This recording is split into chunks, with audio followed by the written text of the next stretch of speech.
31 दिसंबर की इस रात से बचो। आप पूछेंगे क्यों?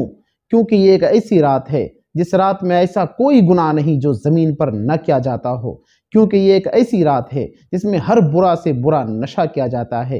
क्योंकि ये एक ऐसी रात है जिसमें बहुत से नौजवान पहली बार शराबी, चरसी, गंजेड़ी बनते हैं।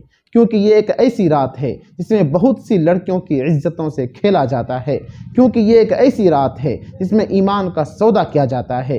क्योंकि ये एक ऐसी रात है जिस रात में बेहयाई, बेशर्मी खुले आम की जाती है।